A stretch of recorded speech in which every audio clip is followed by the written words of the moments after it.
You've probably heard it all. Coconut oil is a miracle fat. Coconut oil will clog your arteries. Coconut oil cures Alzheimer's. Coconut oil is poison. Here's the thing.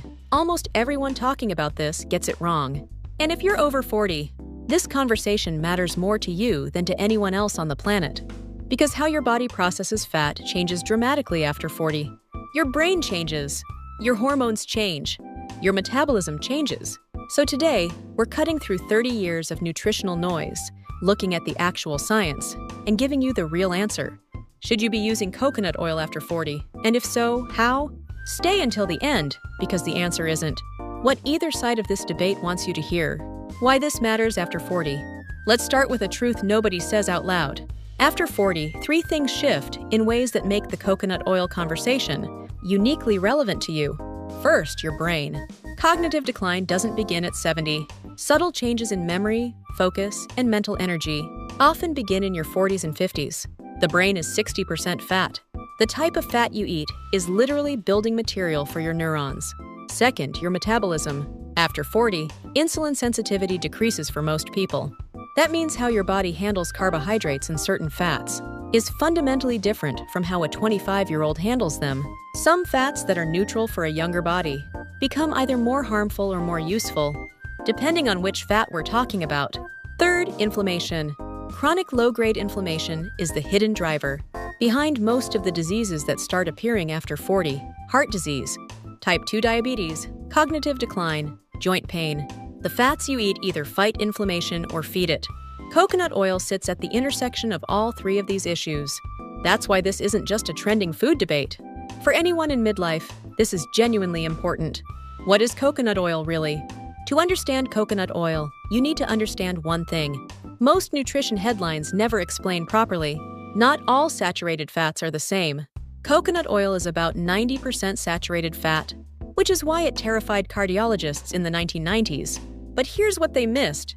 Coconut oil's saturated fat is primarily made up of something called medium-chain triglycerides, or MCTs, specifically lauric acid, caprylic acid, and capric acid. These MCTs behave completely differently in the body compared to the long-chain saturated fats found in red meat or cheese. Long-chain fats go through your lymphatic system, get stored in fat tissue, and take hours to metabolize. MCTs go directly to your liver and are converted almost immediately into ketones, a fast, clean energy source that your brain runs on exceptionally well. This is the critical distinction. Lumping coconut oil in with a cheeseburger based on the word saturated is like saying water and bleach are both liquids, so they must be equally safe to drink. The structure matters. The chain length matters. The science, what studies actually say. Now, let's be fair. The science here is genuinely mixed, and anyone who tells you it's all settled is lying to you. What the evidence supports. Research published in journals, including Lipids and the Journal of Nutritional Biochemistry, shows that MCTs, the primary fat in coconut oil, can raise HDL cholesterol, the protective kind, more than many other fats. Studies on populations that consume high amounts of coconut, such as communities in Sri Lanka, the Philippines, and Pacific Island nations, historically showed surprisingly low rates of cardiovascular disease. Despite very high coconut fat intake, a 2018 pilot study at the University of Oxford found that daily coconut oil consumption, compared to butter, significantly raised HDL cholesterol without proportionally raising LDL. For brain health specifically, a growing body of research shows that ketones, which MCTs produce, can serve as an alternative fuel for a brain beginning to struggle with glucose metabolism. This is why you'll see coconut, oil, and MCT oil appearing in early Alzheimer's research. What the concerns are. However, coconut oil does raise LDL cholesterol in some people, particularly a particle called LDLP, and some researchers consider this a risk factor. The American Heart Association maintains that coconut oil should be consumed in limited quantities due to its saturated fat content. And critically, almost no long-term randomized controlled trials specifically on coconut oil consumption exist. Much of the positive evidence is observational or short-term. Here is the honest summary. Coconut oil is almost certainly not the health villain it was branded as in the 90s. It is probably not the miracle superfood that wellness influencers sell. It sits in a more nuanced middle, a functional fat with specific benefits that depend heavily on your overall diet and health status. Practical guide for over 40. So what should you actually do? Here's a practical framework. Use it for cooking at high heat. Coconut oil has a smoke point of about 177 Celsius degree, or 350 Fahrenheit degree for virgin, higher for refined. It's chemically stable at heat in ways that many vegetable oils are not. Vegetable oils oxidize when overheated and produce compounds linked to inflammation, the exact thing you're trying to reduce after 40. Brain fog and mental energy. 1 to 2 teaspoons of virgin coconut oil in the morning in your coffee, your smoothie, or just straight provides a rapid source of ketone energy. Many people over 40 report noticeably cleaner energy and reduced afternoon mental fatigue. Skin and hair. After 40, skin loses collagen and elasticity faster. Coconut oil applied topically is one of the few oils that actually penetrates the hair shaft and is absorbed meaningfully by skin. Use it in moderation, not as your primary fat.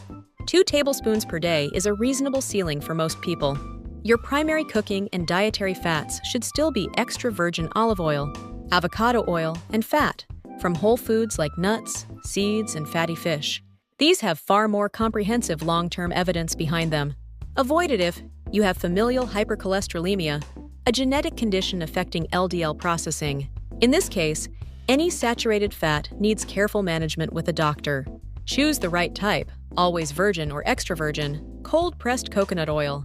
Refined coconut oil loses the majority of its beneficial compounds. The label matters. The brain health angle, the most underreported story. This section is the one I want you to remember most, especially if cognitive health is a concern for you or someone you love. The brain represents 2% of your body weight, but consumes 20% of your energy. It prefers glucose as fuel. But here's what many people over 40 are experiencing without knowing it: a state of mild cerebral glucose hypometabolism, where the brain's ability to efficiently use glucose for fuel begins to decline. This doesn't mean dementia. It often means brain fog, slower recall, afternoon mental fatigue, and difficulty concentrating. Ketones, produced when your liver processes MCTs from coconut oil, can bypass this glucose bottleneck and feed the brain directly. Dr. Mary Newport's widely discussed early work with Alzheimer's patients, though anecdotal, kicked off a field of MCT research that continues today. Multiple clinical trials using MCT oil are currently underway, targeting early cognitive decline. This does not mean coconut oil prevents or treats Alzheimer's. We are not making that claim. But for someone in their 40s or 50s, managing mental energy and cognitive resilience, including MCTs in the diet from coconut oil, or a dedicated MCT supplement, represents one of the more evidence-adjacent nutritional strategies available. So where does that leave us? Coconut oil is not poison. It's not a miracle. It's a specific fat with specific properties that can genuinely benefit specific people, particularly those over 40 who are managing brain health, cooking at high heat, or trying to reduce their dependence on inflammatory vegetable oils. Use it intelligently. Keep your overall saturated fat intake reasonable. Don't let it replace olive oil as your dietary fat workhorse. And choose virgin, cold-pressed every time. The world made the mistake of treating nutrition like a black and white argument. Your health deserves more nuance than that. If this gave you a clearer picture, share it with someone who needs it and drop a comment below. Telling me, are you using coconut oil? I read every single one. See you in the next video.